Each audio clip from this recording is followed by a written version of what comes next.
All right, good evening.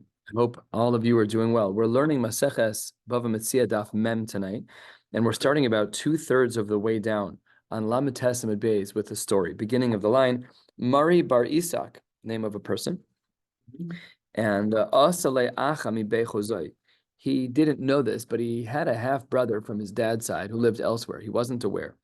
Amarle, when Mar Bar Isak's father died, he went to go take over the fields that his father had owned as part of what he thought was his Yerusha. This random guy from Bechozai shows up and says, "Hello, brother. Little did he know, DNA test, 23andMe, we're mishpacha." So the Gemara says, Amarle, lo yodanolach. I pasha don't know who you are. What do you mean you're coming to take my Yerusha? Mehechatesi. So also the Kamid Rav Chisda. They went to a din Torah, which is what Jews should do. So he went to Bezdin. Amarle Rav Chisda says to Mari Bar Isak, Shapir Ka'amarlach. It's very reasonable what this guy is saying to you of a pasuk in Chumash like this. Shneimar, Vayaker Yosef esechav v'heim lo hikiruhu. The famed story when Yosef was the viceroy of Egypt, that the brothers came down Lishbor Ochel to get some food because the famine was intense, and Yosef had been the great orchestrator of navigating the famine. And when the brothers walked in the room, they didn't recognize Yosef. And the reason why, as the Rishonim write, is that, not here, but on the Pasuk, is they write that Yosef didn't have a beard when he was sold, but he does have a beard now. So therefore, Vayaker Yosef as Echav, the brothers who all sold him were older, they had beards already. V'heim, the older brothers, Lohi Kiruhu, they did not see, they did not recognize Yosef because now this person in front of them had a beard. Malamed, sheyatsa b'lo chasima zakan, uva b'chasima zakan. So the Gemara is saying, by way of example, that just like by Yosef and the brothers, that Yosef recognized the brothers, but the brothers didn't recognize Yosef because he looks different. Perhaps this is your half brother, even if you knew about him, but maybe he looks different and you just don't recognize him. So therefore, Amar Le, Rav Chisda says to the brother from Bechozai, we're going to call him Chaim for the sake of today's discussion. Zil aisi sade de'achu ha'at. You need to bring a raya. You need to bring Edim that you're the brother. After all, hamotzi mechavero. All of haraya. You, in order to extract money from me, you need to be able to prove that you're my brother. Omar le, Chaim says back to Rav Chisda, Isli Sadeh, I taka do have a raya with Edim, that I am the half brother on the father's side of Mari Bar Isak. The problem is that everyone is scared of Mari Bar Isak. The Dachle Minei, the Gavra Alimahu. He's a bit of a mafioso kind of a guy. He's very scary. So nobody wants to testify against the great Mari Bar Isak. Amar Leili Dide. So Rav Chisda spins his chair around behind the Dayan's desk, and he looks over at Mari Bar Isak and says, Zil Ant, you go, Mari Bar Isak, and I see Sade de Lavachuchu. Go bring me a ride that he's not your brother. It's very hard to bring a ride that something isn't the case, right? Scientists have to deal with this all the time. If you want to bring me a proof, don't bring me that it isn't proven over there. That's a negative proof. No, we need a positive proof. So the Gemara says over here that Rav Chisda says to Mari Bar Isak, look, you prove that he isn't your brother. So Mari Bar Isak's upset. Amar le, he says, Rav Chisda dina hachi. That's the way halacha works. It's not my problem that they're scared of me. They have to bring the raya if he wants to get money out of my bank account. It's not my problem. So says the Gemara, Amar le, Rav Chisda says back to Mari Bar Isak, and he puts him in his place. For you and all of your strong-handed mafioso fellows, I'm sorry. If you're going to be such a scary person that people can't bring Edim against you, that means that you lose the rights to the principle of hamotzi mechaver olav araya. Very interesting halachic interplay between the fear that is induced by one person and the uprooting of the halachic famed principle of hamotzi mechaver olav araya. But so says the Talmud. This is in fact quoted in the Rambam in Hilchos Edus, and it's also quoted in the Torah Shulchan Aruch and the Choshen Mishpat. Fascinating that this might actually be the din. Amar le, Mari Bar Isak says, look, if everybody's so scared of me, asu sadeh v'lo masadeh, I can bring Edim that he's not my brother, but my Edim are scared of me, just like Chaim's Edim are scared of me. So who says they're going to say what I want them to say? Says the Gemara, Amar le tarte lo abde. Rav Chisda has this assumption that yes, it might be the case that people are fearful, but they won't be fearful of two things. They won't be fearful to the point that they won't testify, A, and B, even if they do, that they're going to lie. Chisda is under the assumption that even for a person who's uncomfortable, they will not lie under oath. Lissof, at the end of the day, asu sadeh da'achuahu. At the end of the day, Edim were brought that in fact Chaim from Bechozah Bechozoi was actually a brother to Mari bar Isak. Amarle, so then this guy Chaim now he wants to collect, and he says 4 lines from the bottom of Lamed Testament base. Amarle liflo gli nami mi pardise from the orchards, umi bustani, and from the vineyards, the shasal, the ones that you just planted. So that he wanted to collect his money. Amarle says to him, Shapir Kamalach. Rav Chizda says, Chaim knows halacha. Chaim's saying, good, Mari, you're going to have to pay up half your orchards and half your vineyards. Titnan, after all. And this Mari Makom that we're going to bring will be subject to a bit of a discussion. Hiniach banim gdolim uktanim. If a man, after he passes away, leaves over children who are above bar mitzvah and below bar mitzvah, v'hishbichu gdolim asanuchasim, and the older children did a good job of improving the value of the property that the father left behind. The halacha is hishbichu la'emtza. The halacha is that all of the proceeds are split in half. And as we turn to the top of Mem Amud Aleph, we see the same din reflected here as well. So what we see is that what the Gemara is trying to compare is the Mishnah on the bottom. We're going to refer to this as the Mishnah from Bava Basra. The Mishnah in Bava Basra, 3 lines from the bottom, 2 lines from the bottom, says that if a father leaves over older and younger children, and the older children are mashbiach, the Yerusha, then when the children become gedolim, they still get half of the proceeds. And we seemingly are trying to compare that to our case, where Mari bar Isak picked up a property, what he thought was a Yerusha. He didn't know about his half-brother, and then his half-brother showed up. So the Gemara says, Amar le Abaye, midami. How can you compare the Mishnah from Maseches Bava Metzia, Bava Basra, which speaks about older children and younger children who were left a Yerusha? How can you compare that to our case, where Mari bar Isak didn't even know that Chaim existed? They're not the same case. Midami. After all, Mem Amud Aleph on the second line. Hasam gdolim gavek tanim yade. Hasam gdole gavek tanim yade v'kamachle. When it comes to older brothers and younger brothers, and they're both there and present when the father is nifter and the Yerusha is crystal clear, in those cases, yeah, the older ones are doing the work, but they're taking care of their little brothers. That's what families do. That's ABCs. However, Hacha, in our case, where Mari bar Isak was collecting the field and working on the field, miyade delechel, mehecha tesi, that he would have even known about Chaim, his half-brother from Bechozah. He showed up much later. Rashi writes this on the previous Amud, that this guy showed up months later. So now imagine the scenario. For 2 months, this guy, Mari bar Isak, thinks he's the sole inheritor. He pours money into the property and reaps the benefits. And this guy, Chaim, shows up 6 months later and says, hi, I'm your brother. We have to split halves. He's back in time from the time of death. That's not comparable at all to the case of the Mishnah and Bava Basra. The Mishnah and Bava Basra was with older brothers and younger brothers who were both present at the time of death. The older brothers knew that they were working and investing on the field in order to improve their lives and the lives of their younger brothers. That's not the case in regards to Mari bar Isak and Chaim, who were not aware of each other, or at least Mari bar Isak didn't know about Chaim. So Mari bar Isak's intentions were different. Igal gal milsa. This was a case scenario that kept kind of rolling around from one posek to another. Umata l'kamed Rav Ami. And then the shaila was then posed to Rav Ami, what would happen in regards to Chaim? Does Chaim, who showed up 6 months later, get to retroactively split all of the benefits that Mari bar Isak put into place? Amar lahu. So Rabbi Ami said, I'll tell you even more than that. Not only, yes, does that have to happen, but even shamin lahem ki'aris. Even going back to our case before, where we do assign a karov to the property of a shavui, going back to our sugya from a couple of days ago, from yesterday and the day before, we even assign an aris, right? So the guy, the person who's a shavui will have to pay the aris when he gets out of captivity. Halavai. So hashta didei lo yahavinanle.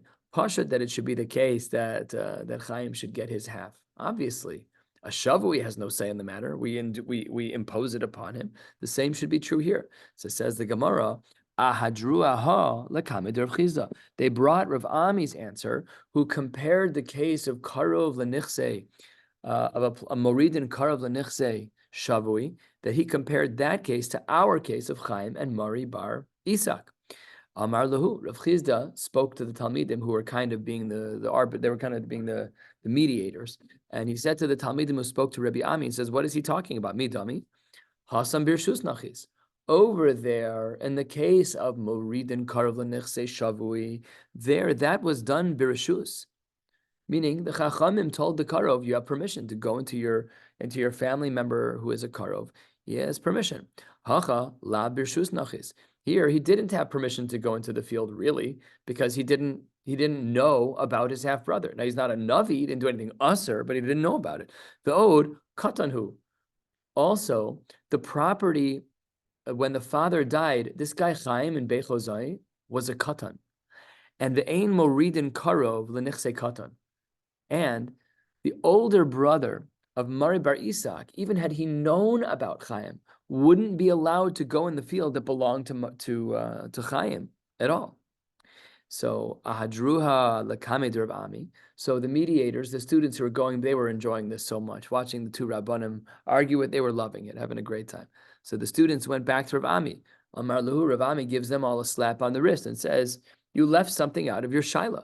He said to them, Amar Lahu, Lo saimu hakami de katanu. You never completed the whole story to tell me there was a katan. And Valpashad, I agree with Rav Chizda. Obviously, Rav Chizda is right. So Rav Ami backed down.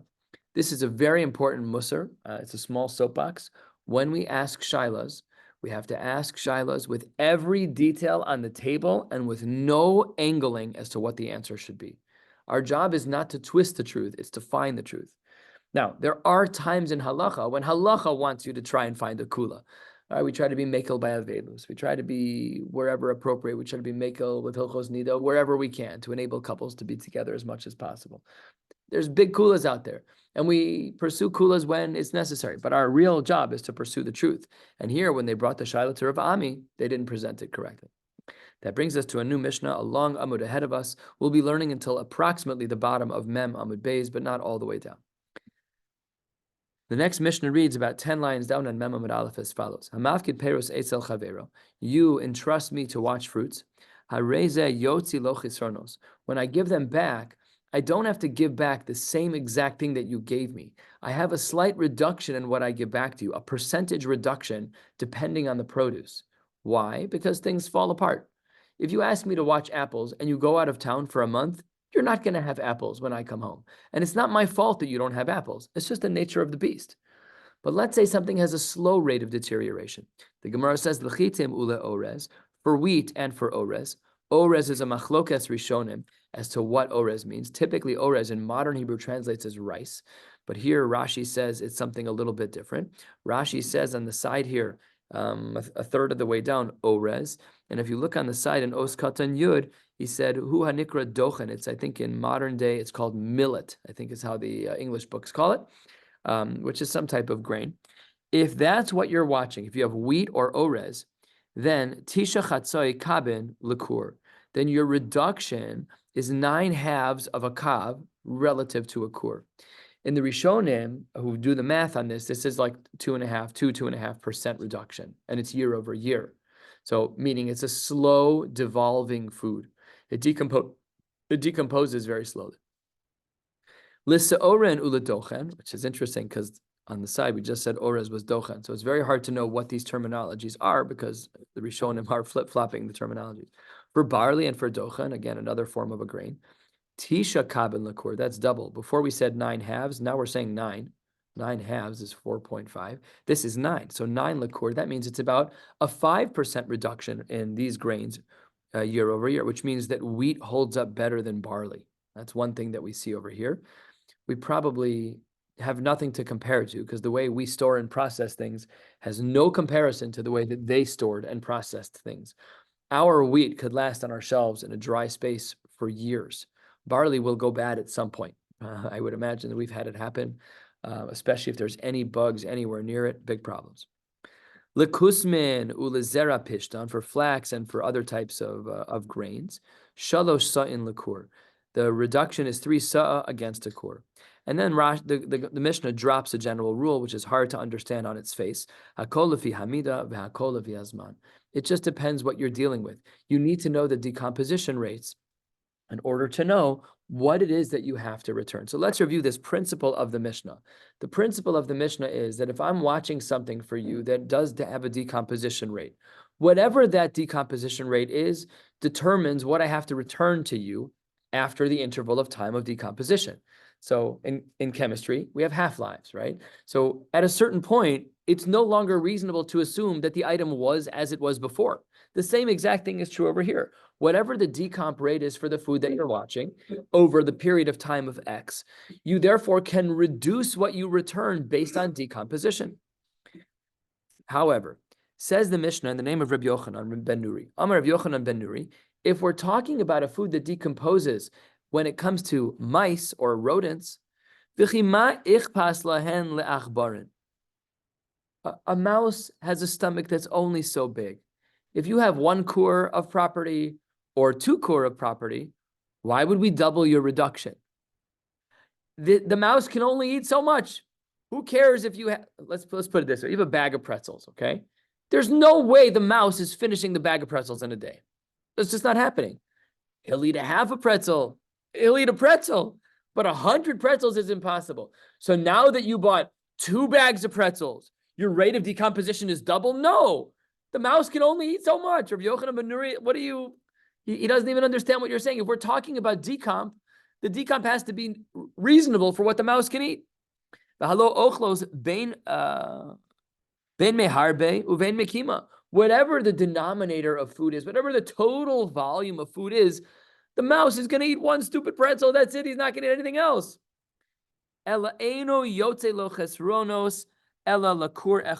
We always measure against 1 denominator. It's always against 1 kur. What can a mouse eat within that kur? And we assume, based on these foods, that it's 2.5% or 5% or 3, so whatever it is. That's the shita of Yochanan ben Nuri. Rabbi Yehuda Omer, im hayasa mida meruba, if it was a very large volume of food, one which we will define in the Gemara today, eino motzi lo chesronos mipnei shemosiros. I drew a line through it. I couldn't even see the letter saf. Shemosiros. That if it's very large amount of food, don't worry, it will increase. And therefore, when you pay back, you cannot decrease. We'll soon see that the amount is 10 kur, a massive field. If you ask me to watch 10 kur, I have to return to you 10 kur. No 2.5% reduction, no decomp rate reduction, nothing. You have to give back the whole thing. We'll see why. Says the Gemara, and again, we don't know what this means because there's a machlokas in the Rishonim as to what it means.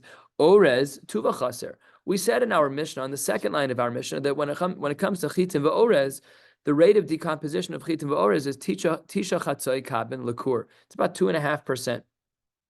Says the Gemara, the rate of decomp of orez is much greater than that. So how can you say it's only 2.5%? So the Gemara says, Amar Rabba bar Barchan, Amar Rabbi Yochanan, be'orez kaluf shanu. What we were talking about is peeled orez. Does rice grow with a sheath on it? I don't think so. Dad, do you know? Does rice have a covering on it? I don't think they do. I've never seen them in the bag. You know? Brown rice has a sheath on it? That should answer this question in the Rishonim. It has to be that there is a sheath, otherwise it's a machlokas and metzias. Or maybe there's different kinds of rice. All possible. Over here, the Gemara says, be'orez kaluf, that it has a different decomposition rate. So there's different types of rice. Next, lakusminu lazera pishtan gimel sayin lakur. We said that when it comes to flax, the decomp is 3 sa for relative to a kur. That's how much less you have to pay when you, the shomer, return the pikadon. Amar Rabbi Yochanan, Amar Reb Chia, zera pishtan bigiv olin shana. We're talking about pishtan that is in its stalks. It's still in the initial stalk. And tying an amihachi, halfway down on Mem Amud Aleph, the Brisa concurs. The kusman was there pishtan bigiv olin, only if it is with its chaff on. But when we're dealing with rice that is not kaluf shlosha sayin, that's a much larger amount than our Mishnah had said. 3 sa tekur is your reduction from what you have to pay back. Just want to be clear, if you're watching 100 units, you get to pay 2.5% less back, not pay. You get to return 97.5% when it comes to orez, and a little bit even less than that if it's orez that's not kaluf, orez that is not covered. We had said in our Mishnah, kol lefi hamida, we always have to take into account what the realities are on the ground with the food that we're dealing with the space that we're dealing with. Tana, we have a brisa. Kain, a little bit of an odd language. Kain l'chol kur v'kur. This is true for every kur. Namely, there is an additional. This is not the sheet of Rabbi Yochanan ben Nuri. It's the sheet of the Tanna Kama. The Tanna Kama said that if you have 1 core, it's 2.5%. If you have 2 core, it's another 2.5%. If you have 3 core, if you have 10 core, you don't return 2.5% of each core. So 2.5 times 10.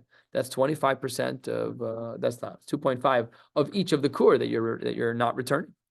V'chein l'chol shana v'shana, and the interval of decomposition repeats itself every 12 months. So if I hold 1 core, so for year number 1, the reduction is 2.5%. For year number 2, it's another 2.5%. For year number 3, v'chule v'chule. So we not only have an annual reduction rate, but we have a repeating annual reduction rate. Then we said the sheet of Rav Yochanan ben Nuri, who couldn't believe that this was possible, and a mouse can only eat so much. Says the Gemara, Tanya, Amrulo, they said back to Rav Yochanan ben Nuri, they said to Rav Yochanan, harbe ovdos mehen. There's a lot of things that cause for losses. Harbe mis pazros mehen. And there's a lot of things that detract from it. There's water damage. We just had water damage under our sink, ruined our floorboards. Okay, stuff happens. Things happen. You have food, someone spills it. I just found a bag of chocolate chips in one of my kids' beds, dumped out. My daughter came into the room last night and said, Abba, I think I got some chocolate in my bed. She turned around. She was speckled with melted chocolate chips on her back. Stuff happens to the chocolate chips. So if you leave chocolate chips in my house, you will not be getting all of them back. The reduction rate will not be 2.5%. It will be 100%, and I'll buy you a new bag from Jewel, not from the Pesach aisle, because it's too expensive.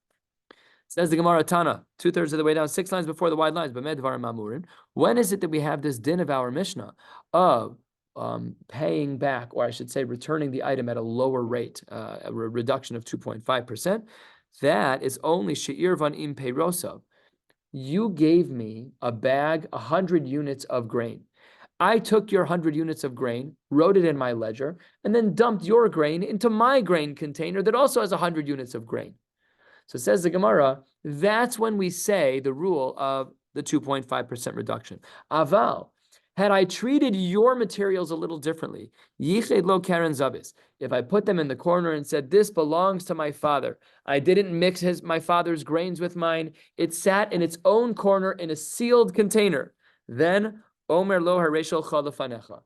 Then we don't do the math of reducing 2.5% for Orez and 5% for Kusman. We don't do any of that. Dr. Karesh, here you go. Take back that which I took from you. That's it. You just give it back as is. Why do I have to worry about I never combined his with mine. When we combine the two together, mine and his, okay, then we have to go through all the rigmarole, all the math that the Mishnah states, whatever the reduction rates are. But where his stuff sat by itself in an isolated, I'm not doing any math. You asked me to watch this. I watched it. Here, take it back. That would be the difference. Says the Gemara, I don't understand. Who cares? Who cares if I mix my father's fruits with mine? What's the difference? I have a ledger of how much stuff is mine, and every time I take out, I weigh it on the scale. Okay, I removed another 5 pounds of challah, of grains for flour. Says the Gemara, b'mistapek mehen. The reason why we can't just do basic math is because I'm regularly going into that container, this mixed fruit of myself and my father's. That's why. Says the Gemara, how much did you use? Do the math. It's not complicated. And then give back whatever Dr. Karesh had initially handed in to be looked after. Says the Gemara, and the Gemara gives a sharp and very limiting ukimta that when our Mishnah says that we have a din of hareze yotzi lo chesronos, that when I am entrusted to watch your item, I have 100 units of your items, and I have to give back a limited version of that item. That's only true when you and I both have our things mixed together, and I don't know how much I took out of it. So the din of the Mishnah seems very limited from what we initially thought. That brings us to the 2 dots, two lines before the wide lines on Mem Amud Aleph. Rabbi Yehuda Omer Im Haisa. This was referring to a din. If you look back in our Mishnah, Im Haisa Mida Meruba. Our Mishnah had said at the end of our Mishnah, if you have a massive amount of food, then we don't do the reduction rates that we spoke about in the beginning of the Mishnah. Kama Mida Meruba, says the Gemara, Amar Rabbi Barachan, Amar Rabbi Yochanan, Asara Kuran, a massive amount of volume of grain. That's what the Gemara says. And Tanya Nami Hachi, this is supported by a brisa as well. First of the long lines, Kama Mida Meruba Asara Kuran. The Gemara then continues with another brisa. Tani Tana, we have a brisa, Kame de Rav Yochanan. A Tana taught a brisa in front of Rav Yochanan, or Rav Nachman. How did that happen? It doesn't mean that a Tana taught it. That has to be impossible. Rav Nachman was a 3rd century Amora. Yeah, because Rava Amar Rav Nachman. So that means the Tani Tana cannot mean that. They would have people who would. Yeah, no, there were people who knew, but the language of Tani Tana, it sounds Tani Masnisen. The language is a little off to me. No, I know what they're intending. They're just saying that a Mishnah is being repeated, but the language sounds strange to me. Only noticing this now. Let me see if anybody talks about it quickly, but I don't think so. Oh, I'm looking in the wrong place. Nope. At least not quickly. Okay. A brisa was taught in front of Rav Nachman. Bamed dvarim amurim shemodad lo mitoch gorno behechser lo mitoch gorno. When do we have these ideas of our Mishnah? That's when the measuring unit that I use is the measuring unit of the goren, the threshing floor. And vehechser lo mitoch gorno, and I also measured to return with the same exact utensil. Aval modad lo mitoch gorno, if I was entrusted with your grain based on a measurement from the measuring container by the goren, vehechser lo mitoch beso, but when I returned it to you, I was using the measurement of my home cup, my home measuring cup. They're different measuring cups, and therefore, eno yotze lo chesronos mipnei shemosiros. Then it's not fair because there's going to be extras because the measuring cups are not the same size. Says the Gemara, that cannot possibly be the case. That measuring unit number, we're using a measuring system number 1 for the assessment in the beginning and measuring system number 2 for the measuring at the end. That can't be. Asks the Gemara, Amar le v'chi b'shoftani, are we dealing b'shoftani askinan? Are we dealing with people who are not bright? You can't measure with I don't know, the metric system over. You can't mix measuring systems. You can't do that. Here I'm going to measure all of your things in a 1 cup item, and over there I'm going to give you the only 3/4 of a scoop. Your recipe is going to come out horrible. It's not even reasonable. Says the Gemara, you're going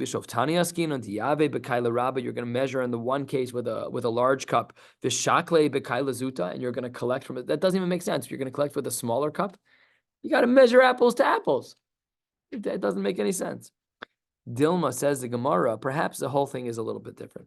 Perhaps the way to understand this brisa that was said in front of Rav Nachman is bimos hagoren ka'amris. We're talking about which days of the year you measured in the goren. Let's see what this means. Bamed dvarim amurim shemoda lo bimos hagoren.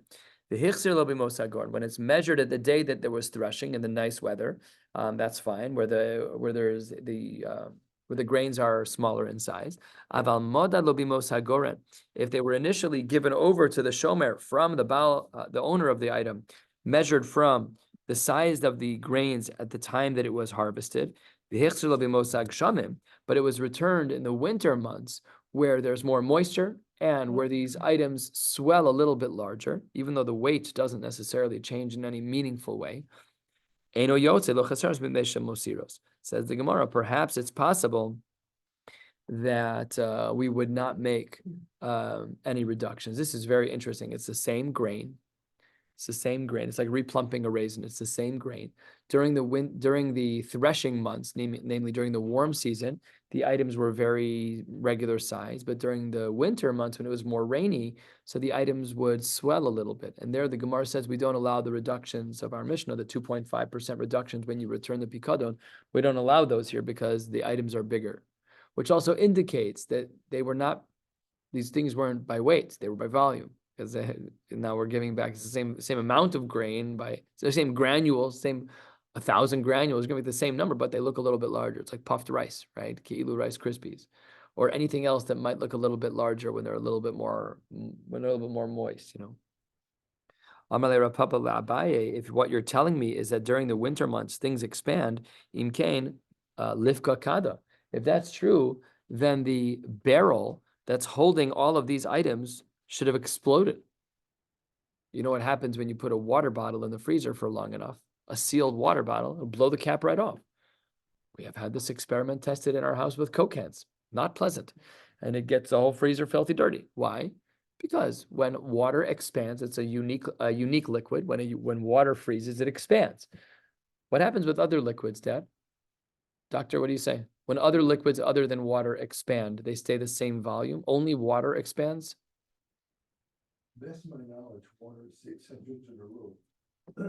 4 degrees centigrade, that's the largest volume, and the lowest, I guess, greatest density.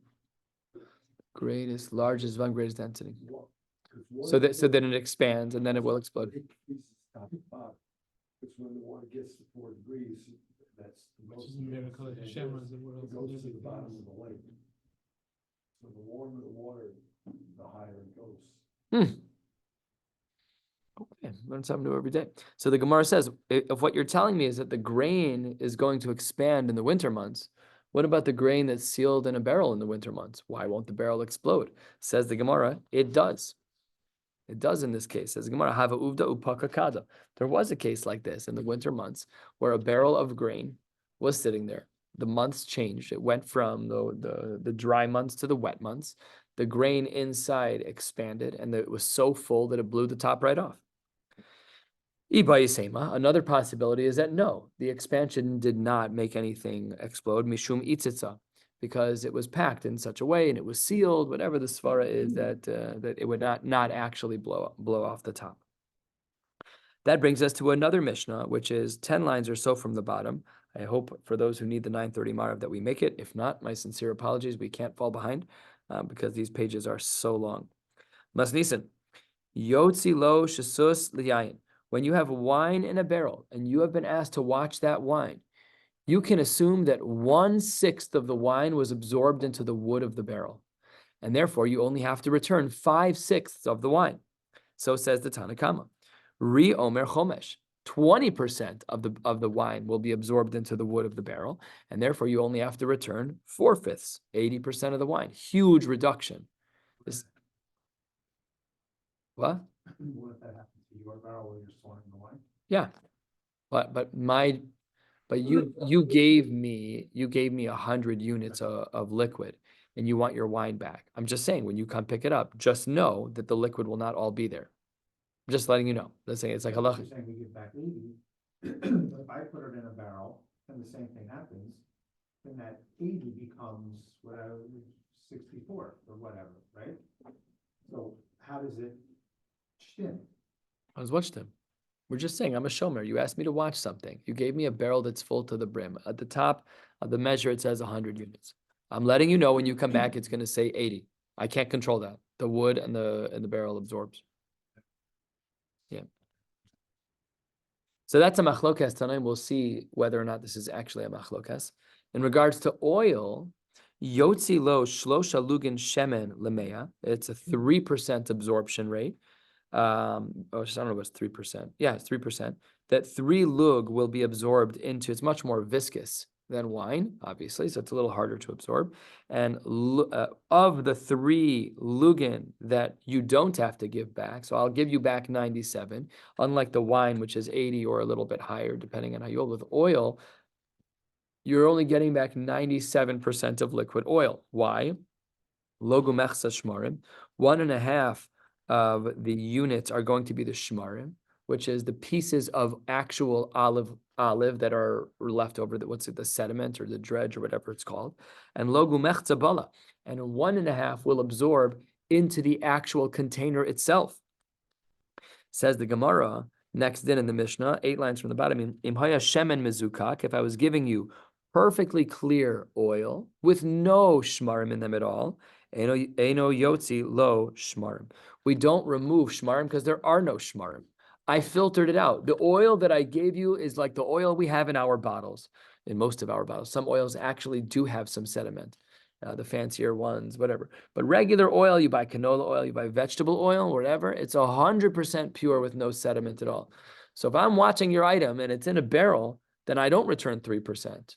I don't hold back 3%. I just, what am I supposed to do? I have to give you back all but 98.5. I give you 98.5 and 1.5 is assumed to be absorbed into the walls. If the barrels in which the item have been stored were already used, so therefore the walls are already full. And once a wall is full, it can't absorb anymore.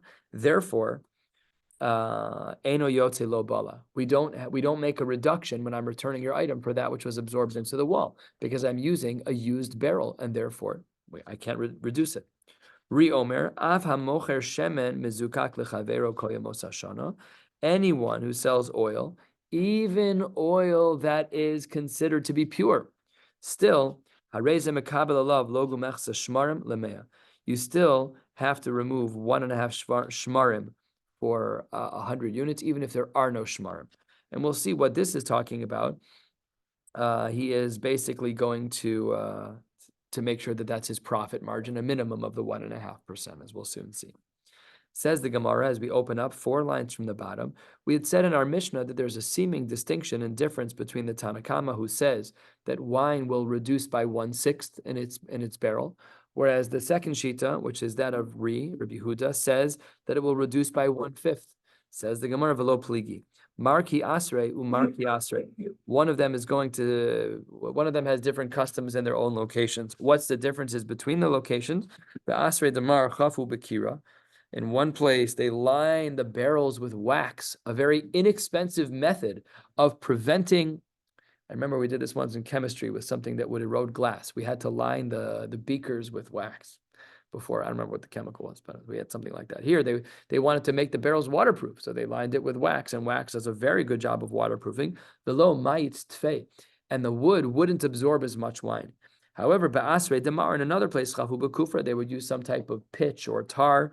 I would have thought that was even a bigger stopper of absorbing, but I guess I'm wrong. That would absorb more. Another possibility is mishum gargishta. It depends on what type of clay you use as the barrel. What type of clay and how you cooked it. All right, we have to put on our thinking caps here. Ba'asrei de Rav Yehuda, a story from the times of the Amoraim. Ramu arbaim v'tamne kuze v'dana. Adana is a barrel. In a barrel, it held 48 units called a kuz. There were 48 kuz in one barrel. Okay, let's think in our terms, right? There's 67.6 ounces in a liter. Okay, here it's 48 kuz in a barrel. Ozil dana b'shita zuze. And a barrel would sell for 6 zuz. Paris Rabbi Yehuda, shisa bezuza. And Rabbi Yehuda would sell 6 kuz for 6 zuz. For 1 zuz, yes. Shisa bezuza. I was just in my head trying to see why what I said just didn't make sense. Thank you. So says the Gemara that for every 6 kuz, he would sell it for a zuz. So let's do the math. There's 48 kuz in a barrel, and he's selling 6 kuz for one zuz. So there are 8 set of 6. So the barrel cost 6, and the way he was selling it, he would profit 2, because he would get 6 kuz. 6 kuz were selling for 1 zuz each. 6 times 8 is 8 zuz. So he had a nice 30% profit margin. Good job. That was how he was running his business. That brings us to the top of the next Amud on Mem Amud Beis. Says the Gemara, now let's analyze his profits from a halachic perspective. Dal tilsin b'shisa, pashu lehu tresar.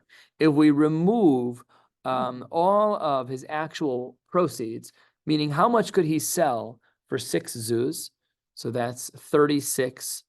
That's 36 kuz, because the way he was selling things is that every 6 kuz was a zuz.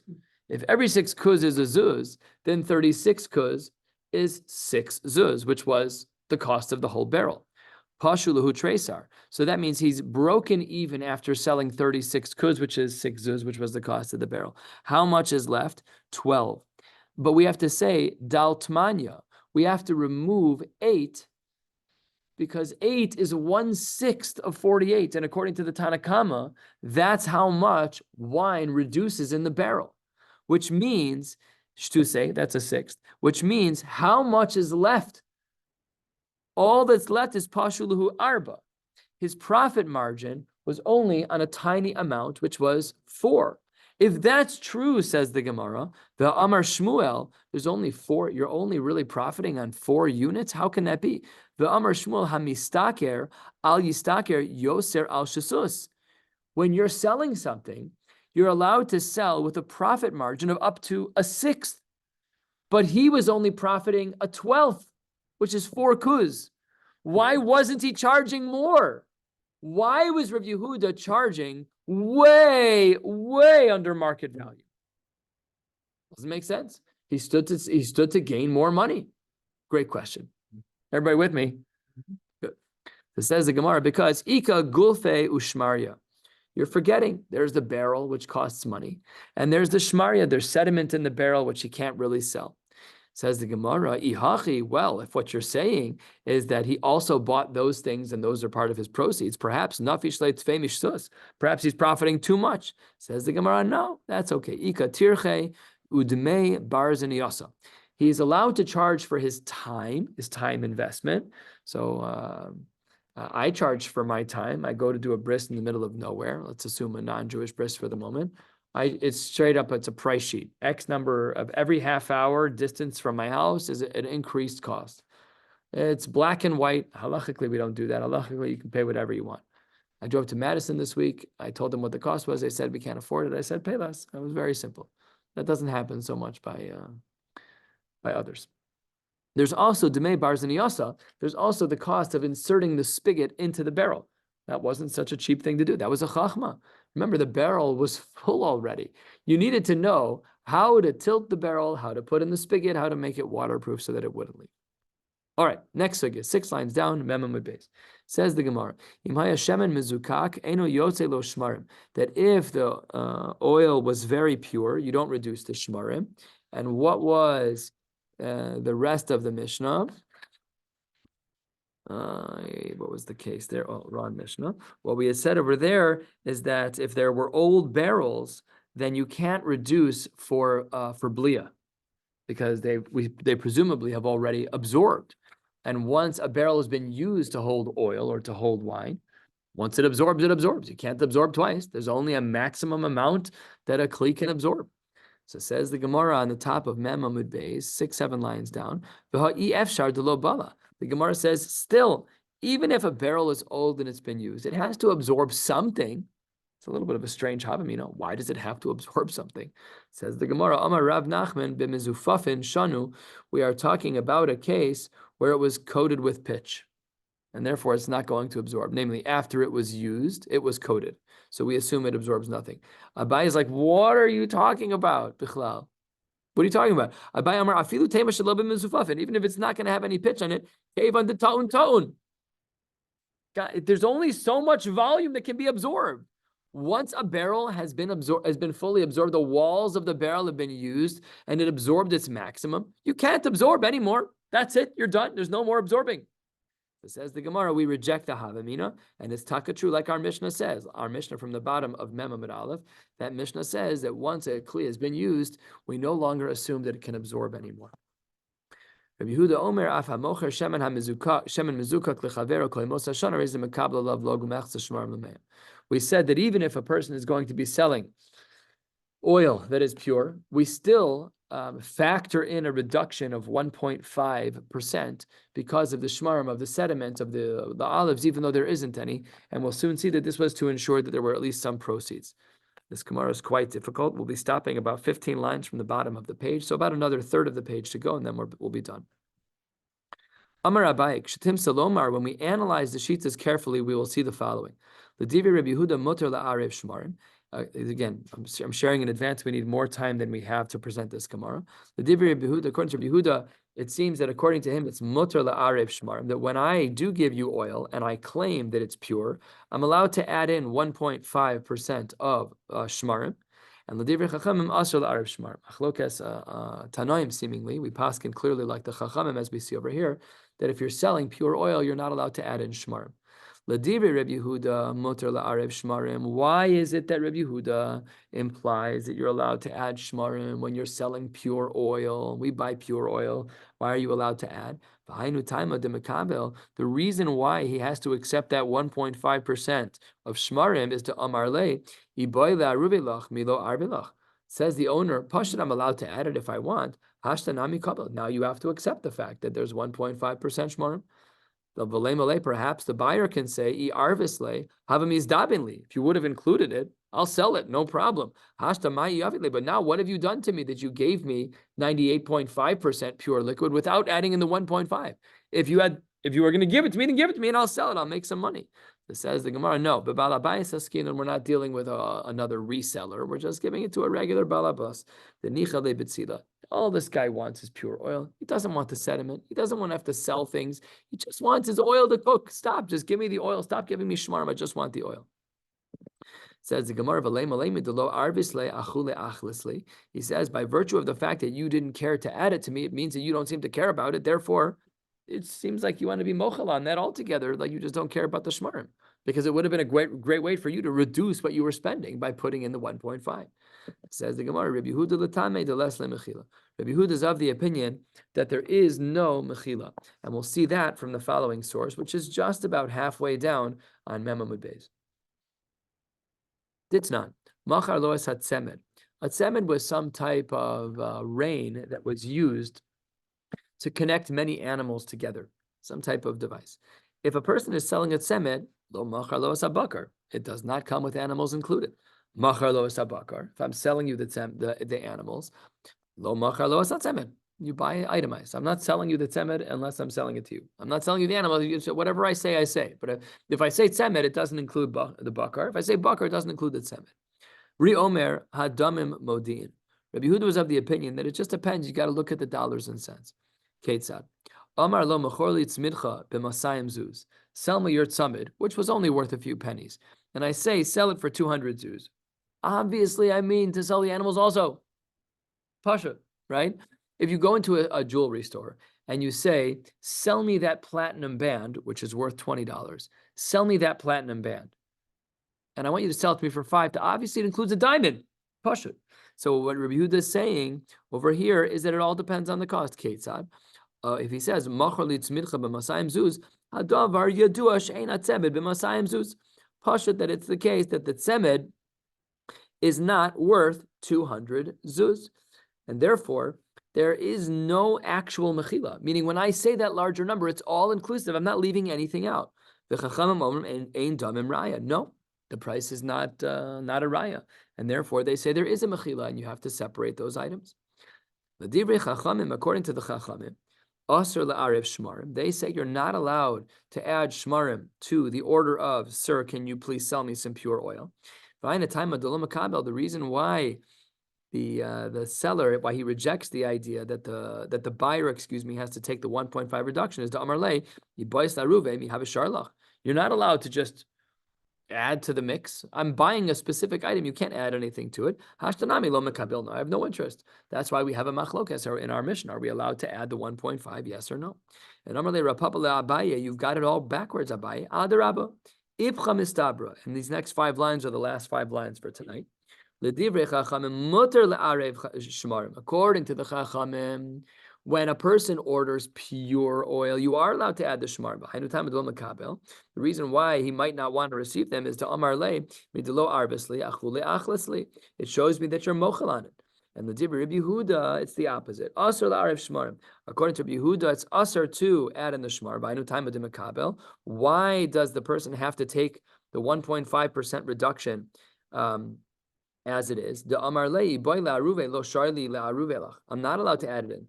Kibula lo mekablis. But if it's there, I'm going to take it. It says the Gemara, this doesn't make sense. How am I supposed to make any money? Zivon v'zavin. If I buy and sell at the same price, tigra ikri. Am I a merchant? I'm a fool. I'm spending all my time and making no profits. So we're right at the end of this little piece of the sugya. We're going to stop right here with this rhetorical rejection. This is, again, 2 different ways to explain the machlokes in our Mishnah of Rabbi Yehuda and the Tanakama as to whether or not, when I purchase pure oil, if you, the seller, are allowed to add in some of the sediment. We'll stop right here. Wishing you all a beautiful night.